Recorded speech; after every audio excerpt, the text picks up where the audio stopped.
All right, everybody. So we are going to continue with our look at pivot chord modulations here. We know what a closely related key is. We know what a pivot chord is. We know sort of how to find pivot chords. Now we're going to talk a little bit more specifically about how to use pivot chords so that we can move smoothly from one key to the next. So let's get into this. First thing we're going to do is just going to do a quick little reminder in how to find what could be a good pivot chord. I've already set up our sort of closely related keys here. So G is sort of the center of our universe here, and these are our closely related keys to G major. I've sort of decided that we're going to move from G to D major. So G is the old key. G is the key we're starting in, and D is the new key. That's the key that we're going to be in by the end of this phrase. So now we just need to think quickly here about our shared chords. As we said the other day, the two chords that are always shared are the two keys that are closely related. The chords that are one in each of these keys. So first I'm going to start in G major. G is 1. What's G major in D? It's 4. In the key of G major, D is 5. And in the key of D major, it's 1. So let's think really quickly here. What else is shared? Is the chord built on, here's G. Is the chord built on A the same between these two keys? No, it's not, because the different note between these two keys is C sharp. So D major has C sharp. G major has C natural. So A, A-C-E, has that sort of conflict note. What about the chord built on B? Yeah, B is the same, right? So the B minor chord, what's the B minor chord in G? It's 3, and B minor in D major is 6. Very good. We know that C isn't shared. We already have D. What about the chord built on E? Is that the same? That's an E-G-B chord. Are any of those notes going to be problematic between G major and D major? No, they're not. So E minor is shared. What's E minor in G major? It's 6. And what's E minor in D major? It's 2. All right. And then the chord built on F sharp is different because, again, it's F-A-C, and the note C is a main difference between these two keys. So if we just look at these, we can really quickly see that we've got a lot of good options here, because what's going to make a pivot chord the most useful for us? What needs to follow a pivot chord? It's the dominant of the new key, right? So what follows a pivot chord is the dominant of the new key. So if we look in the new key, we've got a lot of chords here that can be followed by the dominant. 4 can be followed by the dominant. Let's sort of highlight that. So, oops, I already highlighted that. So look, here we go. Oh my goodness. So the 4 chord can be followed by the dominant. This 1 chord can, of course, be followed by the dominant. And then I already preemptively highlighted it down here. Oh my goodness, bad things are happening, people. Bad things are happening. Let's go and do some shading here. Let's make sure that we get this shaded. My screen is getting all excited. Boom. Look at that. So we've got 3 good options. Since it was sort of, I think fate almost chose it, I'm going to use E minor as our pivot chord here. So in G major, it's 6, and in D major, it's 2. So what we're going to see now is we're going to pull up some musical staff, and we're going to put this into a progression, sort of looking at how we can use it. And again, the big thing to keep in mind is that we always want to follow the pivot chord by a dominant. So let's look here. Here we are in G major. You can see that we're starting out in G, and I've already sort of put in a 5-1 cadence in D major. So this phrase is going to start in G. We don't really know what's going to happen. And then somewhere along the line, some magic is going to happen. We're going to modulate, and then we're going to get a big 5-1 cadence in D major, right? So the old key, the new key, that's what's going on. So what I'm going to do is I'm going to sort of decide just randomly here for showing purposes that our pivot, we're going to say our pivot's going to happen, I'll say right about here on beat 4 of measure 1. And what did we say was going to be our pivot chord? We said it was going to be based on E minor, right? So I've got E minor there. That's our pivot chord. That's our pivot chord. And what did we say the pivot chord is going to be followed by? Pivot chords are always followed by what of the new key? Followed by the dominant in the new key. So I'm going to do this in the most sort of, oopsie, I forgot to do something important here. Let's just do a whole bunch of deleting. We're going to do this in the most straightforward manner possible. Let me just sort of throw some things on here, and then I'm going to make them hidden so we don't get distracted by them. Hello. There you go. Hide. We don't care about you right now. Booyah. So what we've got so far, this is going to be our pivot chord. So let's talk a little bit now about how we actually label that, because this is one of the critical things with doing this. I feel like everything evil is happening with my computer right now. It just wants to be involved. Can you blame it? So we know here that E minor in the key of G is what? It's 6. But it's going to function as more than just 6 because it's also going to act as the pivot into D major for us.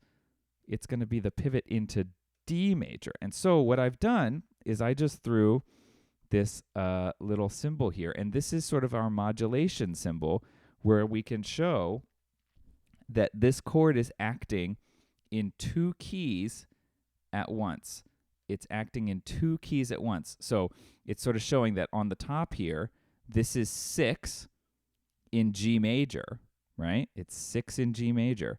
But we know that we're also thinking of this chord as how it relates in D major, right? So this bottom part here is how this chord acts in D major. And as we go forward with our analysis, as we go forward, like harmonizing these chords, we're going to find that we just continue showing the chords as they're going to be in D major. And this is one of the really critical things to keep in mind, is that the pivot chord allows us, since it moves so smoothly between the keys, it allows us to look and say, okay, we start here on a 1 chord, and all we have to do in G major is get from a 1 chord to a 6 chord. And we have 2 semesters of practice thinking, okay, well, I need to get from a 1 chord to a 6 chord. What could I do? I've got 1, here's maybe, I don't know. Let's do 1, 5, 1, here's 6. Boom, I did it. And then that pivots us into the new key. And in the new key, we're just going to make sure that we act completely naturally in the new key. So we really just have to get to this connection point, this pivot point. Everything here acts normally in G major. Everything over here acts normally in D major, right? There's no real magic to how we actually use the material in these keys because we know how to smoothly use harmonies in a progression. It's just the pivot that gets us in a little bit of confusion. Let's look at another example down here. In this one, we're going to use 2 of the keys that we talked about in an earlier video. We're going to start in F major, and we're going to pivot into G minor. Now, we looked at this a little bit before, so let's just sort of remind ourselves. Let's remind ourselves how those chords relate to each other. So here we go. This is our closely related keys. We sort of did all this. Oh, that's A minor. Let's look at G minor. There you go. And we found that between the keys of F major and G minor, F is the old key, G minor is the new key, there's really only 1 chord that's a good pivot, and that's G minor, and that is the chord that's going to go really nicely since it's 1 in the new key. It can go anywhere, Where do we need it to go? What needs to follow a pivot chord every time? It's the dominant in the new key. The dominant in the new key. So here we are. We're in F major. And what you can see here is that I've sort of set this up so that when we go into G minor, we're going to do some stuff. And then we're actually going to get to, I'm going to write it here, a half cadence. Let me label this up here as a half cadence. Half cadence on D, because D is 5 of G minor, right? So we're in F major at the beginning. We're going to pivot, and like I said, on either side of the pivot, so either we're in the old key, F major world, or the new key, G minor world, things act normally in those keys. So, for example, it could be that we have a half cadence. Half cadences are totally normal in a key. It could also be, look at this, we've got some chromatic motion going on here because we're using these keys the way we've always learned to use them. We're not being afraid to use them in any way because we know how to properly and effectively write material that feels like it's in a key. So we're not going to let pivoting sort of limit the amount of interesting material we put into a musical context. All right, so we said that the one chord in G minor is going to be our pivot. So I'm going to throw the note G here. Let's see, I think I'm going to use the octave higher one. Let's use that one. So that's going to be our pivot point. Got some quarter rests that are just hiding here. What did we say always is going to follow? What's always going to follow the pivot chord? It's the dominant in the new key. I'm going to be slightly more interesting here, just slightly. I'm going to put an F sharp there because that's our leading tone of the new key. So we can sort of do something slightly more interesting with that than just having a root position 5 chord. We could even make it 7, right? 7's the dominant of the new key. So let's again remind ourselves how to analyze this. Again, everything in the first part, it's just normal F major stuff. We're going to get to this chord. We're going to get here, and we are just normal, normal, normal in F major. And so what did we say? What's G in F major? It's the 2 chord, right? G minor, if we're in F, that G minor chord that we've got here, this is just 2.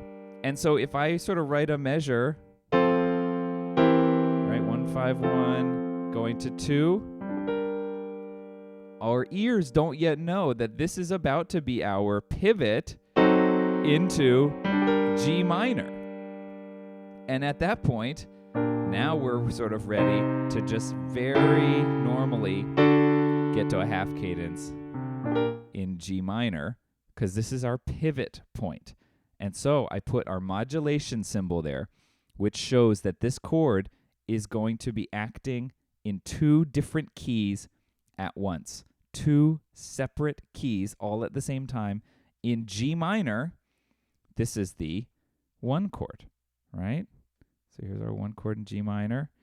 So we've got 2 in F, but simultaneously it's acting as 1 in G minor, and that's sort of going to lead us into just continuing. Like I said, I'm going to make this a 7 chord because, I want to make it 7-7. Why not?